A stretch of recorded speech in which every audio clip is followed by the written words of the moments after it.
Chapter 8. This will mean a war, Alpha Trion said. Orion Pax nodded. He knew this. And Alpha Trion said, tapping his quill on the desktop as he did when he was about to say something that upset him, you no longer have any choice but to be squarely in the center of it. Considering this, Orion Pax found it impossible. He was a data clerk. He had never fought anyone beyond some desultory training with Jazz after first beginning to hear of Megatron. What use would he be in a war? And was a war really the only possible outcome of the chain of events that had begun with these bombings? Reconsidering, Orion Pax realized that the chain of events had begun much farther back than that. One might say that it had begun the first time he had initiated contact with Megatron. Or perhaps if Orion Pax had not done this, someone else would have. Perhaps the development of events became inevitable the moment Megatron assumed his name. But why stop there? If you were going to believe in inevitability, then Megatron's choice had been predetermined by the existence and actions of the Fallen, back in the age of the Primes. And what, in turn, had predetermined that fateful murder?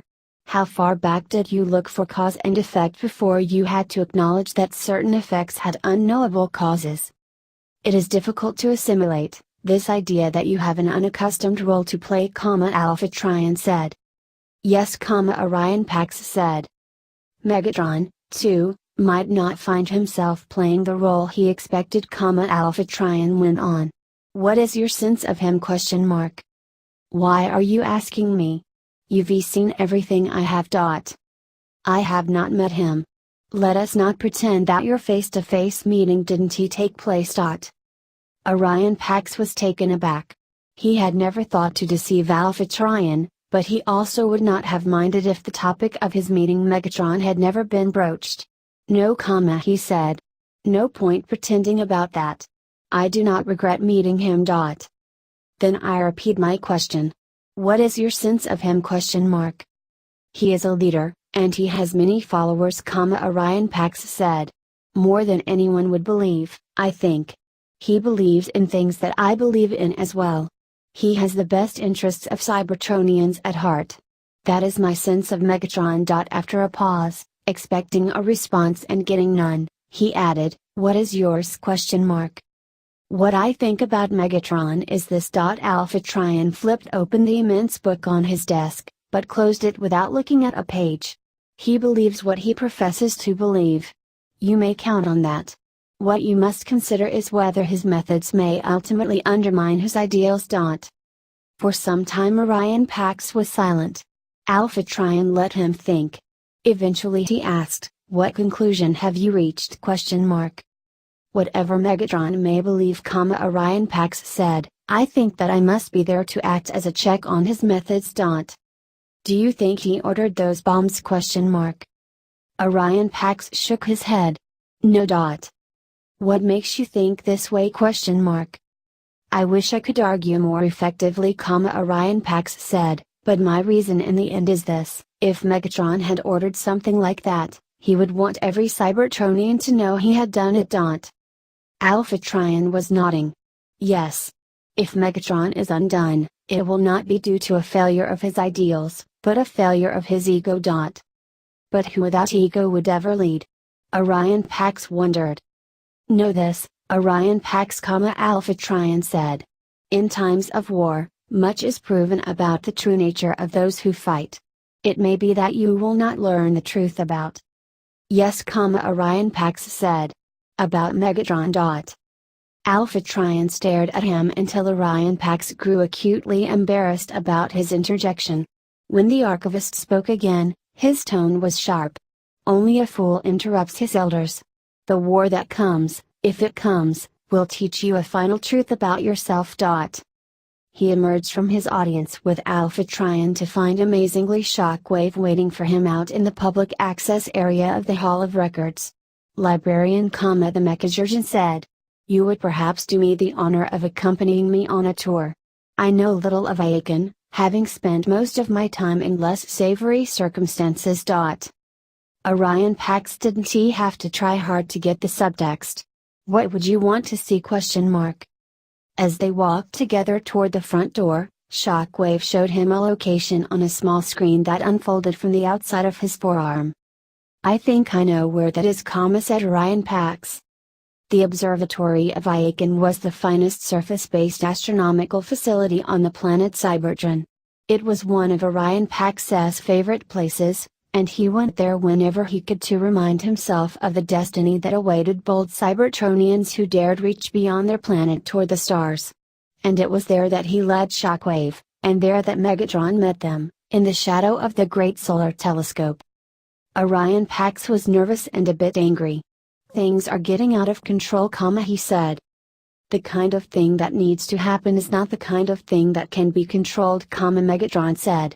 "We all need to know this. Not every Cybertronian is going to wait and talk forever. Some will act on it." Something about Megatron's tone alarmed Orion Pax. He spoke slowly, knowing that Shockwave would distort anything he said if he wasn't careful. "Are you saying you knew it was going to happen?" Megatron, too, chose his words carefully. "I am saying that I heard something was going to happen. Shock flooded through Orion Pax. He realized in that moment that there was far less common ground between him and Megatron than he had previously thought. They shared goals, yes, but it was becoming increasingly clear that they did not share methods. Perhaps they never would. "I defended you!" Orion Pax said. "Listen, brother," said Megatron. "I knew this was going to happen. Yes. I do not try to stop it. Why not? Because I could not have. I had no control. What are we fighting for, if not the idea that we do not have control over the lives of our fellow Cybertronians? I do not want them to conduct terrorist attacks. I don't want innocent bits of the spark to be extinguished. But here is a hard truth." Megatron turned and beckoned Orion Pax over to the wall of displays showing the carnage at the explosion sites. "The hard truth is this: I can distance myself from this, and by doing so become more credible. If those groups, whoever they are, continue to be more extreme than I am, I begin to look rational and reasonable by comparison. This moves us forward, brother. Do you not see that?" Orion Pax did see it. But he did not like it. "Would you like to know something else that you probably had never considered?" "I have a feeling you'll find a way to tell me," Orion Pax said. Megatron walked toward the door. "My turn to play tour guide," he said. A few cycles later Orion Pax, stunned, was ringside at a gladiatorial pit in the subterranean heart of Icon itself. "Did you think that only Kaonians enjoyed these sports? Or only those of the lower castes?" Megatron prodded him.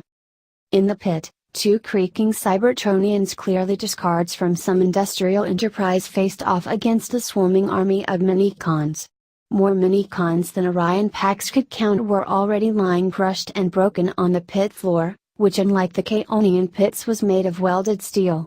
One of the larger Cybertronians, the name Hydra painted across the backs of his shoulders, was numb and leaking from dozens of tiny wounds.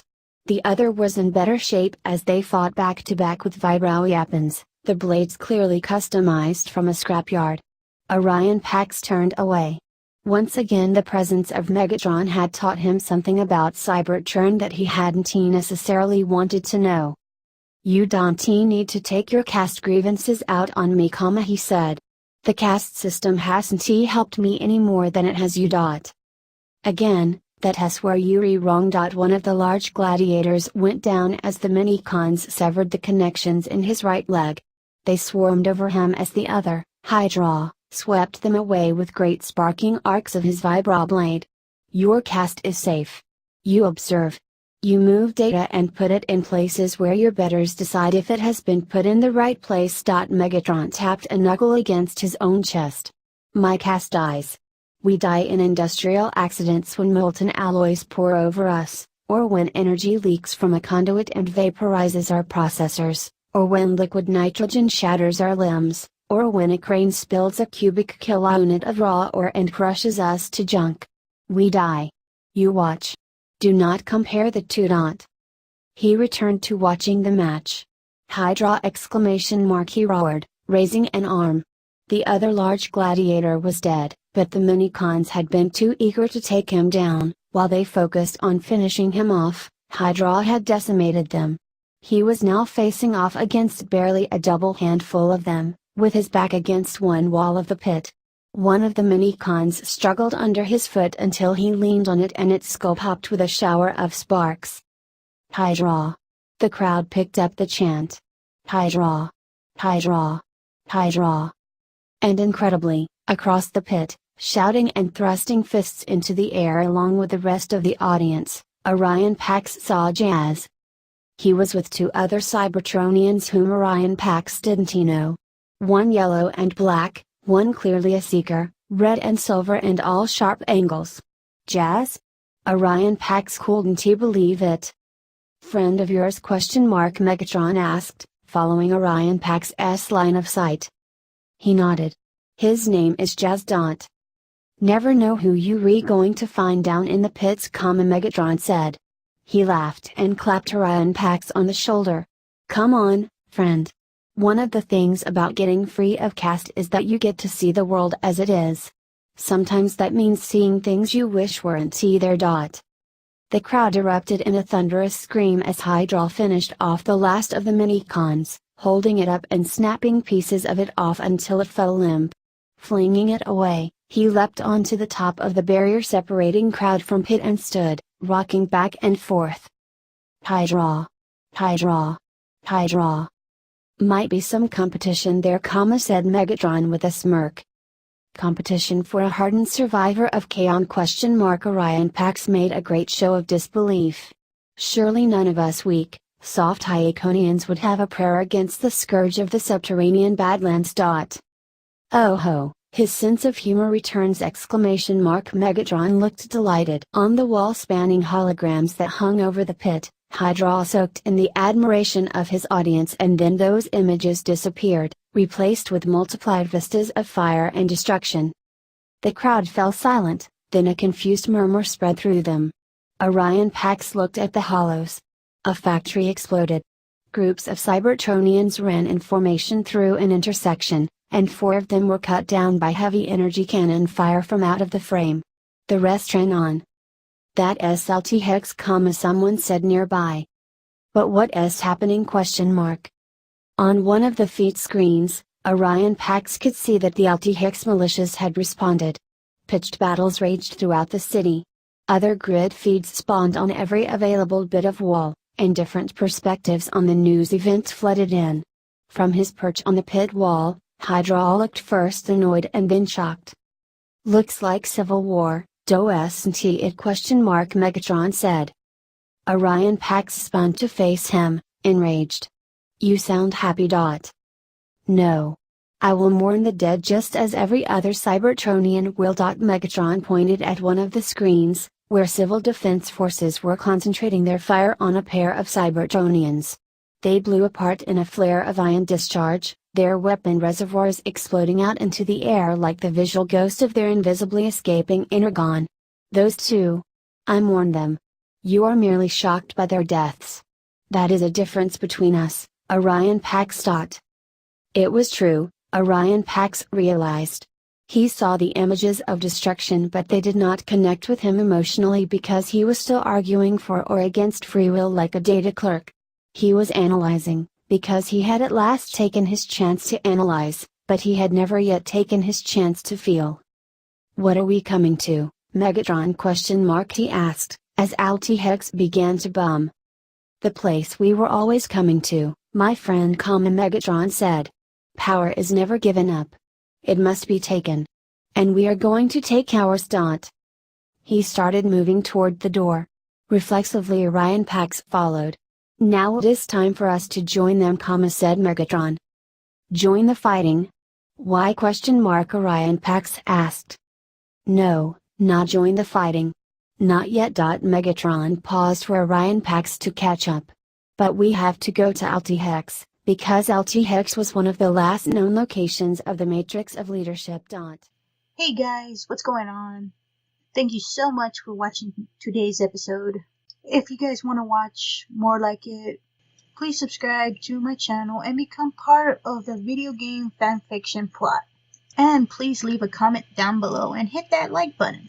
If you guys have any suggestions on any stories you guys want me to read, don't hesitate. They're always welcome here in the Video Game Fanfic Plot. That also goes for video games. Until next time, goodbye!